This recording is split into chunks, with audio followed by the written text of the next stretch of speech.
Hi guys, ఎలా ఉన్నారు? Last వీడియోలో ICD-10 హెచ్ఐవి గైడ్లైన్స్ గురించి డిస్కస్ చేసుకున్నాం కదా. అయితే ఈ వీడియోలో infectious agents and sepsis guidelines గురించి డిస్కస్ చేయబోతున్నాము. Infectious agents as the cause of diseases classified to other chapters. Certain infections are classified in chapters other than the chapter 1, but there is no code to mention the name of the organism that causes the infections. So దీని meaning ఏంటి అంటే, జనరల్గా infections అన్నీ కూడాను వేరే వేరే చాప్టర్స్లో classify అనేది చేపట్టడం జరిగింది, ఎక్సెప్ట్ చాప్టర్ 1లో తప్ప. సో చాప్టర్ 1 ఏంటి అంటే ఇన్ఫెక్షస్ అండ్ పారాసైటిక్ ఆర్గానిజంకి సంబంధించింది కదా. సో ఆర్గానిజమ్స్ మాత్రమే A and B చాప్టర్స్లో ఉంటాయి, కానీ దానికి సంబంధించిన ఇన్ఫెక్షన్స్ అనేవి మాత్రం వేరే వేరే చాప్టర్లో ఉండడం అనేది జరుగుతుంది. ఫర్ ఎగ్జాంపుల్, ఒక పేషెంట్కి ఒక సంబంధించిన ఇన్ఫెక్షన్ అనేది వచ్చింది అనుకోండి. సో ఆ ఇన్ఫెక్షన్ అనేది మనం కోట్ చేస్తాం వేరే చాప్టర్స్ నుంచి.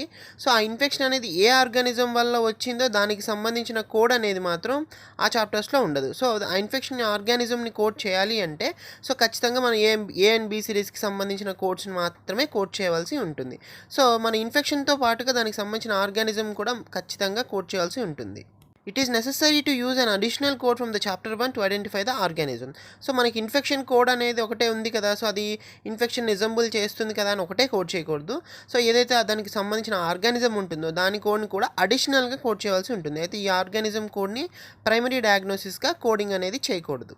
సో ఆర్గానిజం కోడ్స్ని ఎగ్జాంపుల్గా చెప్పడం కోసం ఇక్కడ ఒక ఎగ్జాంపుల్ని డిస్కస్ చేశాను, ఒకసారి చూడండి. B95 అంటే streptococcus, staphylococcus and enterococcus as the diseases classified elsewhere. And next వచ్చేసి B96 other bacterial agents as the diseases of classified elsewhere. And next one వచ్చేసి B97 viral agents as the diseases classified elsewhere. So ఈ విధంగా B సిరీస్లో codes అనేవి ఉంటాయి. So organism codes అనేది ఈ విధంగా ఇస్తారు, తీసుకోవడం అనేది జరుగుతుంది. These codes never be used as primary diagnosis, but these codes are used as secondary to mention the organ name. So ఇందాక నేను డిస్కస్ చేశాను కదా, సో ఈ కోడ్స్ అనేవి ప్రైమరీ డయాగ్నోసిస్గా యూజ్ చేయకూడదు. ఏదైతే ఇన్ఫెక్షన్ ఉందో ఆ ఇన్ఫెక్షన్ యూజ్ చేసిన తర్వాత సో అప్పుడు మాత్రమే ఆర్గానిజం కోడ్ని సెకండరీగా రిపోర్ట్ చేయవలసి ఉంటుంది. An instructional note will be present at the infection code advising that additional organism code is required. అంటే ఏంటంటే మీరు సపోజ్ మీరు ఒక ఇన్ఫెక్షన్ కోడ్ అనేది వెతుకుతున్నారు అనుకోండి. సో అక్కడ ఒక నొటేషన్ అనేది ఉంటుంది అనమాట, ఇన్స్ట్రక్షనల్ నోట్ అనేది ఉంటుంది. సో ఏంటంటే ఈ ఇన్ఫెక్షన్ అనేది ఒక ఆర్గానిజం వల్ల వచ్చినట్లయితే సో ఆర్గానిజం కోడ్ని కూడా నువ్వు అడిషనల్గా కోడ్ చేయవలసి ఉంటుంది అని ఒక ఇన్స్ట్రక్షనల్ నోట్ అనేది ఖచ్చితంగా ఉంటుంది. సో ఆ నోట్ అనేది ఎలా ఉంటుందో డిస్కస్ చేయడం కోసం పైన నేను ఒక స్లైడ్ని ఇచ్చాను, అబ్జర్వ్ చేయండి. So for example, urinary tract infection అనేది ఒక type of infection in the urinary tract. So అది యూరినరీ ట్రాక్ట్ ఇన్ఫెక్షన్ అనేది యూరినోజెనిటల్ సిస్టమ్కి సంబంధించిన కోడ్. ఆ సిరీస్ అన్నీ కూడా N లెటర్తో స్టార్ట్ అవుతాయి కదా. సో ఇప్పుడు యూరినరీ ట్రాక్ట్ ఇన్ఫెక్షన్ కోడ్ని టాబ్లెట్ లిస్ట్లో సెర్చ్ చేసినప్పుడు N39.0 అనే ఒక కోడ్ అనేది మనకి కనిపిస్తుంది. సో ఆ కోడ్ కింద ఒకసారి అబ్జర్వ్ చేయండి, నేను పైన స్లైడ్లో ఎల్లో కలర్లో హైలైట్ చేశాను. సో యూజ్ అడిషనల్ కోడ్ అని చెప్పేసి B95 to 97 to identify the infectious agent అని ఉంది కదా. సో అంటే ఏంటంటే యూరినరీ ట్రాక్ట్ ఇన్ఫెక్షన్ పేషెంట్కి అనేది ఉంది, కానీ ఆ యూరినరీ ట్రాక్ట్ ఇన్ఫెక్షన్ అనేది కింద చెప్పిన ఆర్గానిజమ్స్ వల్ల వస్తే కనుక ఆ కోడ్ని కూడా మీరు అడిషనల్గా రిపోర్ట్ చేయాల్సి ఉంటుంది అని చెప్పేసి వాళ్ళు మెన్షన్ చేశారు, చూసారా. So urinary tract infection is the type of infection that occurred in the urinary tract if that infection is caused due to some other organisms like streptococcus and staphylococcus etc. So ఏంటంటే urinary tract infection అనేది ఒక type of infection that present in the urinary tract. ఇది కనుక ఒక ఏదైనా organism వల్ల కానీ లేదంటే స్ట్రెప్టోకోకస్, స్టెఫైలోకోకస్ వల్ల మనకి వచ్చినట్లయితే సో అప్పుడు మనం ఫస్ట్ ఏం చేయాలంటే, యూరినరీ ట్రాక్ట్ ఇన్ఫెక్షన్ అనేది కండిషన్ కాబట్టి ఫస్ట్ మనం దాన్ని కోడ్ చేయవలసి ఉంటుంది.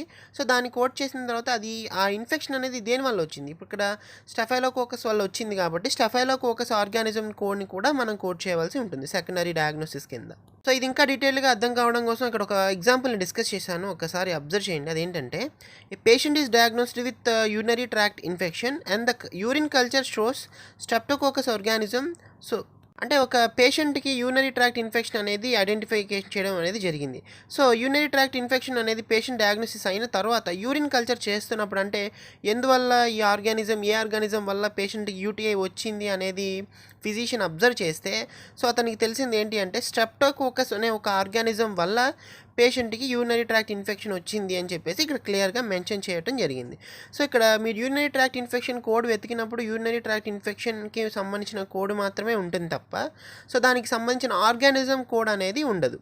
సో ఇక్కడ యూటీఐ అనేది స్ట్రెప్టోకోకస్ అనే ఆర్గానిజం వల్ల వచ్చింది కాబట్టి సో యూటీఐ అనే కోడ్ని మెన్షన్ చేసిన తర్వాత మనం స్ట్రెప్టోకోకస్ ఆర్గానిజం కోడ్ని కూడా మెన్షన్ చేయవలసి ఉంటుంది.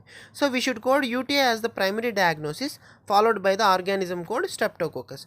సో అప్పుడు సీక్వెన్సింగ్ అనేది ఎలా ఉంటుంది అంటే N39.0 B95.0. N39.0 వచ్చేసి urinary tract infection site not specified and B95.0 వచ్చేసి streptococcus group A as the diseases classified elsewhere. So ఇక్కడ స్ట్రెప్టోకోకస్ డిసీజెస్ వల్ల పేషెంట్కి యూరినరీ ట్రాక్ట్ ఇన్ఫెక్షన్ వచ్చింది కాబట్టి B95.0 అనే కోడ్ని కూడా మనం అడిషనల్గా మెన్షన్ చేయవలసి ఉంటుంది.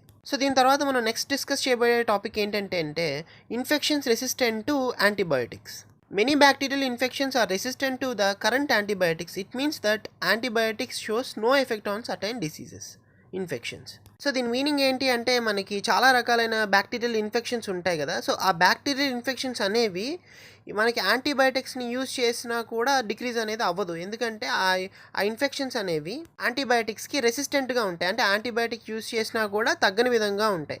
సో అంటే దాని మీనింగ్ ఏంటి అంటే antibiotics shows no effect on such infections. అంటే ఫర్ ఎగ్జాంపుల్ ఒక పేషెంట్కి ఒక కండిషన్ అనేది వచ్చింది అనుకోండి, ఆ ఇన్ఫెక్షన్ అనేది యాంటీబయాటిక్కి రెసిస్టెంట్గా ఉంది అనుకోండి.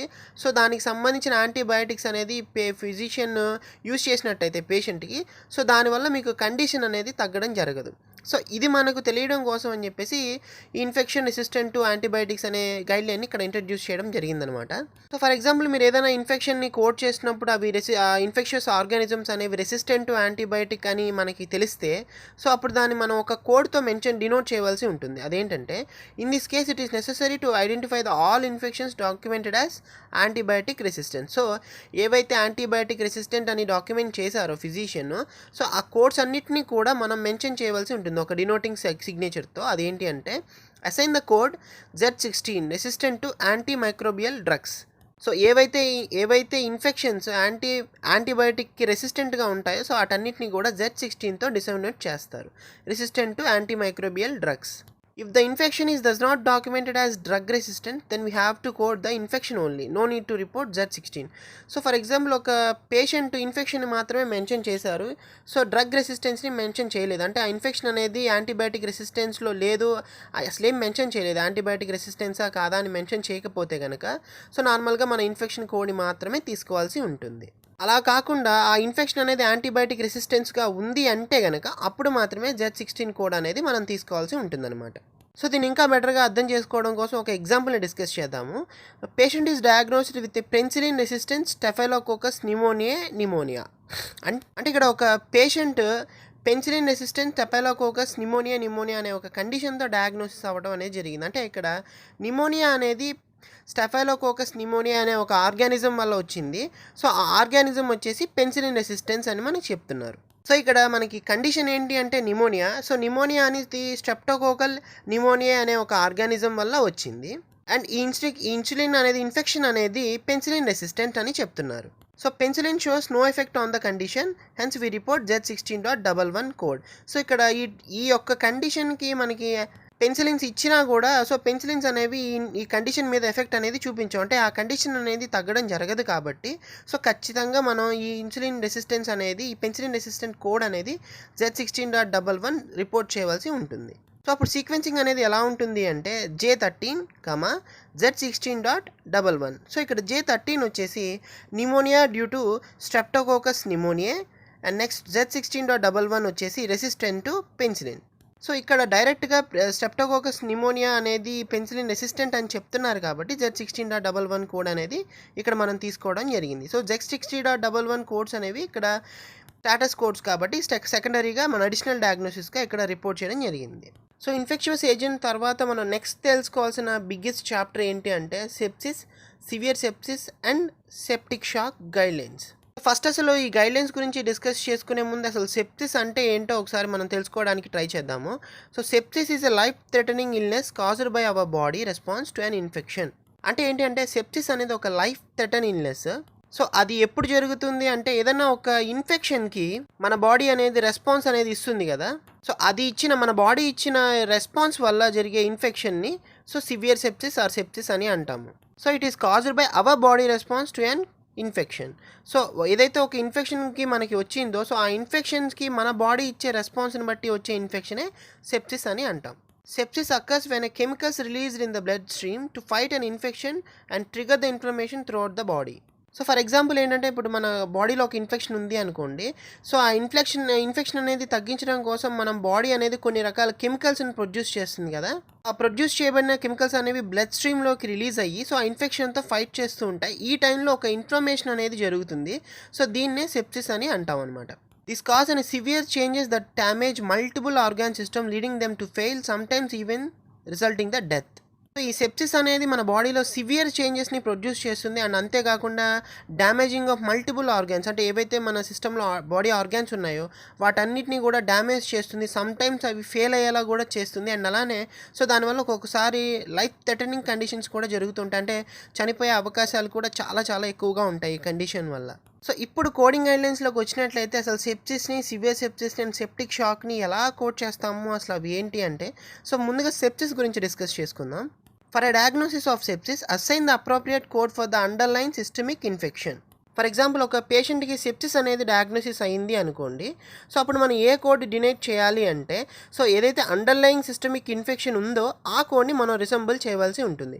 సో ఆ సిస్టమిక్ ఇన్ఫెక్షన్ అనేది మెన్షన్ చేయకపోతే, సో అప్పుడు ఆర్గానిజం అనేది క్యాజువల్ ఆర్గానిజం మనకి తెలియకపోతే అప్పుడు డిఫాల్ట్గా మనం A41.9 కోడ్ని అసైన్ చేయవలసి ఉంటుంది. అదేంటి అంటే A41.9 సెప్సిస్ అన్స్పెసిఫైడ్ ఆర్గానిజం. ఇక్కడ సెప్సిస్ అనేది ఏ ఆర్గానిజం వల్ల వచ్చిందో మనకి తెలియదు కాబట్టి సో అన్స్పెసిఫైడ్ ఆర్గానిజం అని చెప్పేసి మనం మెన్షన్ చేయవలసి ఉంటుంది. Under with convention, sepsis having a link with organ dysfunction and septic shock. అంటే సెప్సిస్ కింద విత్ అనే కన్వెన్షన్స్లో మన ఒక ఆర్గాన్ సిస్టమ్ ఫెయిల్యూర్కి అండ్ అలానే సెప్టిక్ షాక్కి ఒక లింక్ అనేది మెన్షన్ చేసి ఉంటుంది.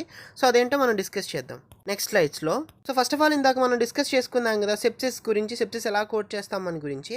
సో ఇప్పుడు మనం ఒక దానికి సంబంధించిన ఒక ఎగ్జాంపుల్ని డిస్కస్ చేద్దాం. అదేంటంటే patient is diagnosed with or patient is admitted with a gram negative sepsis. So ఇక్కడ గ్రామ్ నెగిటివ్ సెప్సిస్ అనేది కన్ఫర్మేషన్ అయింది. అంటే సెప్సిస్ అనేది ఒక gram negative organism, bacteria organism వల్ల మనకి కలిగింది అని చెప్తున్నారు.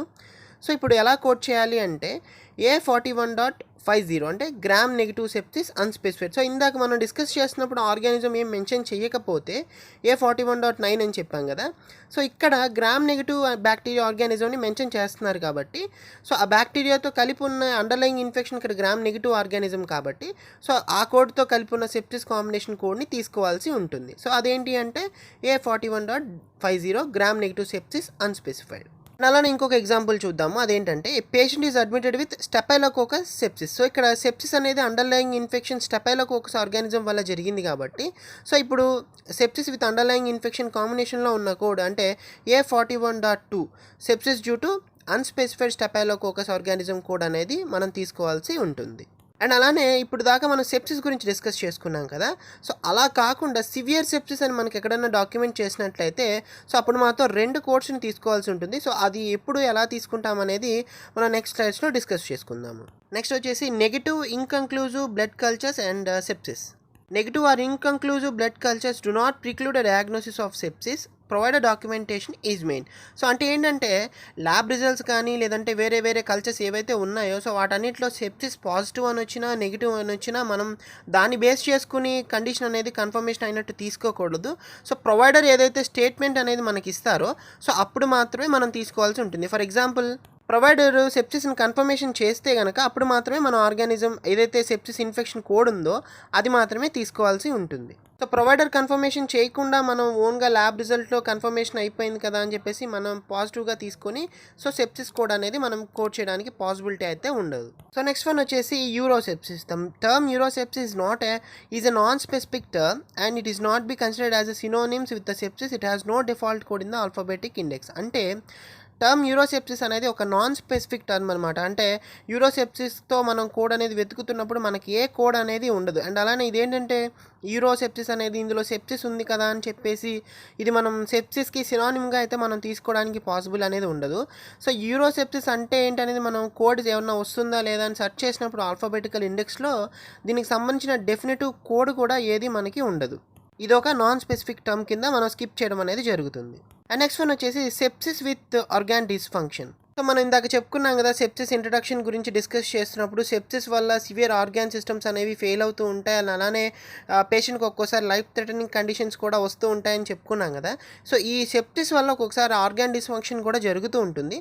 సో అయితే సెప్సిస్ వల్ల ఆర్గాన్ డిస్ఫంక్షన్ జరిగినట్లయితే మనం దాని విధంగా ఏ విధంగా కోడ్ చేస్తాం, ఎన్ని కోడ్స్ వస్తాయి అనేది కూడా మనం ఒకసారి డిస్కస్ చేసుకోవాల్సి ఉంటుంది. If a patient has sepsis and associated with acute organ dysfunction or multiple organ dysfunctions, then we have to follow the severe sepsis guideline. So ఒక పేషెంట్కి సెప్సిస్తో పాటు అక్యూట్ ఆర్గాన్ డిస్ఫంక్షన్ ఉంటే కనుక, ఆ ఆర్గాన్ డిస్ఫంక్షన్ అనేది single లేదా multiple organ dysfunction అనేది sepsis వల్లే జరిగి ఉంటే కనుక, సో అప్పుడు మనం సివియర్ సెప్సిస్ కోడింగ్ గైడ్లైన్స్ అనేది ఫాలో అవ్వాల్సి ఉంటుంది. సో సెప్సిస్ అనేది చాలా పెద్ద చాప్టర్ అని ఇదివరకే మనం డిస్కస్ చేసుకున్నాం కదా. సో అది ఒక్క వీడియోలోనే కవర్ చేయడం పాసిబుల్ కాదు కాబట్టి సెప్సిస్ని ఒక పార్ట్స్గా డివైడ్ చేయడం జరిగింది. సో నెక్స్ట్ పార్ట్స్లో రిమైనింగ్ సంబంధించిన సెప్సిస్ గైడ్లైన్స్ అనేవి వస్తాయి. సో ఈ వీడియోకి అయితే ఇంతే గైస్, మీకు ఇది నచ్చింది అనుకుంటున్నాను. మీకు గనక మా వీడియోస్ నచ్చినట్లయితే మా ఛానల్ని లైక్ చేయండి, షేర్ చేయండి, సబ్స్క్రైబ్ చేయడం మాత్రం మర్చిపోకండి. అండ్ అలానే మేము నెక్స్ట్ టైం వీడియోస్ అప్లోడ్ చేసినప్పుడు మీకు అవి నోటిఫికేషన్ ద్వారా రావాలి అంటే పక్కన ఉన్న బెల్ ఐకాన్ని క్లిక్ చేయండి. Thank you.